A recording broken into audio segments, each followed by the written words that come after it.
Hello, learner. Welcome to Mr. Quaker's Teachers.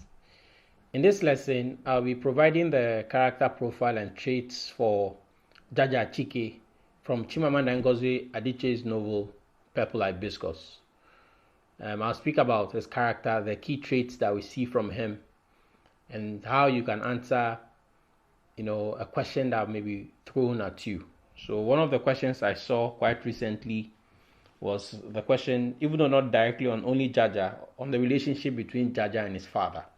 And the question is, explore the ways in which Adichie memorably portrays the relationship between Jaja and his father. So, essentially, you're talking about Jaja and the kind of relationship that he had with his father. Now, in this analysis, I have about 6 points on Jaja. The first is that Jaja is defiant. The second is that he's fearless. The third is that Jaja is very protective of his mother and sister.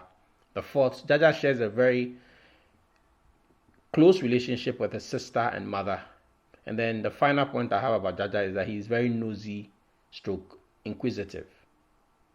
Let's begin the analysis.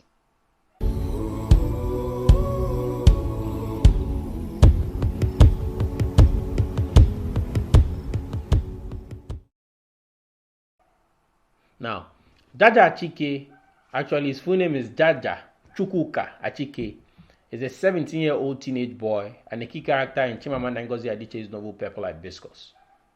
He's the older brother of the narrator Kambili Achike, and as the only son of the antagonist Chief Eugene, who they refer to as Papa, he is his heir apparent. So he's the one that is going to carry on from his father. Now we know that Jaja eventually claims responsibility for his father's death. But then when the novel begins, now I'm not talking about the original beginning where Kambili says that things begin to fall apart when Jaja refused to take communion. But then when we get to the other portions of it, the second part, which is actually the beginning portions, we see that Jaja had quite a good relationship with his father around that point. He's quite docile, and he tended to obey everything that his father said. But then when the novel opens, we see that Jaja refused to partake in communion. And that's what, becomes the undoing of Chief Eugene's strong hand. And that eventually loosens the family from his grip. Which ends in his death, actually. Now, the thing about Jaja is that Jaja shares a very close relationship with his mother and his sister Kambili, which makes him very protective of them. So I'll talk about that point.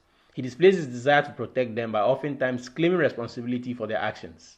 Now, as the novel opens, Jaja is shown to be defiant. So the novel begins in the middle, like I've mentioned. However, helped by Kambili's flashbacks, the reader finds out that this defiance of Jaja's character is new. And we find out that actually it's something that sort of grew after he visited Nsukka, his aunt's Auntie Ifoma's garden. Now, the transformation of his character occurs after he visits the university home of his aunt, Auntie Ifoma. While there, Jaja becomes emboldened to stand defiant against the tyranny of his father, encouraged partly by the emotional support of his aunt and by the peculiarity of the purple hibiscuses that dot a little garden in Nsukka. So he drew inspiration from the purple hibiscuses. And I think that's really important because that's also the title of the novel. And I think another key point that I suspect that Jaja drew inspiration from was the fact that some of the children, the students in the university, demonstrated against the school authorities. And in seeing the way Amaka is able to speak for herself, Obiara is able to speak, even the youngest Chima is able to speak, and what's happening in the university community, Jaja draws inspiration. And when he goes back home the second time, he stands up to his father. Now, key quotes on introduction. Now, there are multiple quotes that we see. I talked about Jaja being the heir apparent, and then we see that in the quote, Nekene, see the boy that will inherit his father's riches, one woman said. So this is when they visit Abba, and one member of their Umunna looks at Jaja and then says this to him. Then later on, another quote that is quite useful is, my name is actually Chukuka. Jaja is a childhood nickname that stuck. So we see that the name Jaja itself is not a name that he got himself. It's like a nickname that stuck. Now let's look at the origins of how Jaja got his name, because it's very, very important. Even though it's not tied directly to what happens in the in the novel, the way he got his name, and then the people who bore the name before hold some relevance to the novel. How Jaja got his name. In the quote below, Auntie Ifeoma reveals how Jaja got his name, and her prediction that he would grow up to be as defiant as his namesake, Jaja of Opobo. Now, look at the quote there. Now, Auntie Ifeoma is the one speaking here. When he was a baby, all he could say was Jaja. So everybody called him Jaja, Auntie Ifeoma said. She turned to Jaja and added, I told your mother that it was an appropriate nickname that you would take after Jaja of Opobo. Now, then the question now is, who was Jaja of Opobo? So what's in the name? You know, the famous saying, what's in the name? So when you read Romeo and Juliet and you see the exchange between them in the balcony, and then Romeo says he's willing to lose his name, and Juliet says the same. What is really in the name? Now, in this quote here, we see the importance of the name Jaja. So, Jaja of Opobo, the stubborn king, Obiora asked. So, around this point, Auntie Ifeoma is having this exchange with her children. And then they are asking, how did he get his name? The name Jaja is not an Igbo name. How did he get his name? And then she told them what we read before, the portion when he was a baby and whatnot. And now, Obiora begins to ask that, Jaja of Opobo, the stubborn king. So, now, the fact that he's stubborn would be what the British would say, right? But Auntie Ifeoma refuses to accept that Jaja of Opobo was a stubborn king. Instead, she uses the word defiant. And when we start speaking about the traits of Jaja, that's the first trait we are going to see. The fact that he's defiant. So she says, defiant, Auntie Ifeoma said. He was the defiant king. Now, observe the repetition of the word defiant. He was the king of the Opobo people, Auntie Ifeoma said. And when the British came, he refused to let them control all the trade. He did not sell his soul for a bit of gunpowder like the rest of the other kings did. So the British exiled him to the West Indies. He never returned to Opobo. Now, when you read the novel and you hear Auntie Ifeoma says this sort of foreshadows what eventually becomes of Jaja. Even though ultimately, as the novel ends, we see that Kambilis infers or tells us that there's a possibility that Jaja will soon be released from prison. But just like his namesake Jaja of Opobo, Jaja received the sort of unjust rewards of being defiant. In the sense that he stood up to his father, his mother poisoned his father, and then he what's it called? He had to go to jail because he claimed that he was the one that actually poisoned his father, even though he was not. So we see that that's the source of the name Jaja, the usefulness of the name Jaja. Now, one of the first traits you see about Jaja is that Jaja is defiant. So somebody may say Jaja is defiant, or another person can say he's rebellious, depending on what you think. Defiant has a positive spin to it. Rebellious has a negative spin to it. Now, as the novel opens, in one day, Jaja stood up to his father 4 times. So that's what we see at the opening as the novel opens. Now, his acts of defiance were he skipped communion. He refused to give his opinion on a new drink from his father's factory.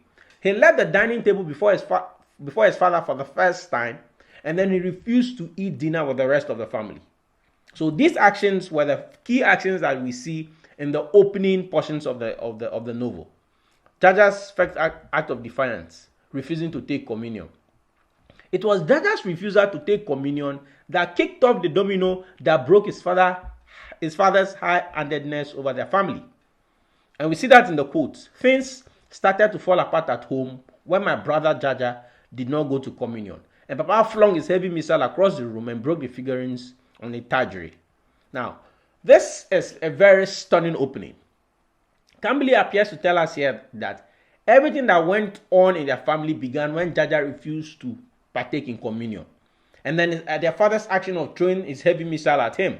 Now, we know that the missile and then the figurines have sentimental value. To Mrs. Achike, for example, the figurines and the etagerie is what she goes to, to clean after she's been beaten by or physically abused by her husband. But then the missile stands for Chief Eugene's authority. And I think, in a sense, immediately he flung that missile, he lost his power on his stronghold over his family. So Jaja's refusal to go to communion was what, kick-started that. His father got so furious and threw the missile at him. Now, Jaja's second act of defiance, refusal to give his opinion on a new drink from his father's factory. So Jaja also refused to give his opinion on a new drink from his father's factory. Kambili remembers that she wished him to express his opinion on the drink. And we see that in the quote, "Say something, please. I wanted to tell to Jaja." So she's thinking in her head now. Kambili is a character that lives mostly in her head. He was supposed to say something now to contribute, to complement Papa's new product. We always did each time an employee from one of his factories brought a product sample for us. Now, Jaja refused to speak, even after he partook in the tasting. So even when his father demanded a response from Jaja, he refused to satisfy him with a response. And we see that in the quote here. Papa was staring at Jaja. So Kambili is the one that is recounting now. Remember, the novel is usually is mostly told in the first person point of view by the narrator Kambili, except for portions where we see dialogue between the characters. But she is primarily the one who recounts the events in their family to the reader. Papa was staring pointedly at Jaja. "Jaja, have you nothing to say, Bo?" "Jaja," Papa asked again. "Mba, there are no words in my mouth," Jaja replied. "What?" There was a shadow clouding Papa's eyes, a shadow that had been in Jaja's eyes, fear. So the fear had moved from Jaja's eyes into his father. It had left Jaja's eyes and entered Papa's. "I have nothing to say," Jaja said. Now this interaction between Jaja and his father reveals that by then, Jaja had resolved to live life on his terms, on his own terms, not his father's. It also shows his determination to stand up for what he believes, come what may. So that's what he had determined, that whatever happens, this is what I believe and I'm going to stand for it. Now the third act of defiance is that Jaja left the table before his father for the first time. So you can write the whole paragraph on the nature of Jaja's relationship with his father. You can begin first of all with Jaja's docility and the fact that he was once somebody who was very respectful and obedient to his father, and then later on as somebody who stood up to his father, and then finally when his father dies, for example, he doesn't cry. So Jaja's third act of defiance. He left the table before his father for the first time, and we see that in the quote. Jaja pushed his chair back. "Thank you, Lord. Thank you, Papa. Thank you, Mama." Kambili says, "I tend to stare at him. At least he was saying thanks the right way, the way we always did after a meal. But he was doing what we never did. He was leaving the table before Papa had said the prayer after meals." So that's Jaja's third act of defiance. Now, the fourth act of defiance from Jaja is that he refused to join his parents for dinner on that same day. He also refused to join his family for dinner, even with his father's insistence. Here, Mrs. Achike informs Kambili that Jaja did not eat with the family. So we see that in the quote. Kambili asked, "Where is Jaja?" Her mother responds, "In his room. He did not come down for dinner."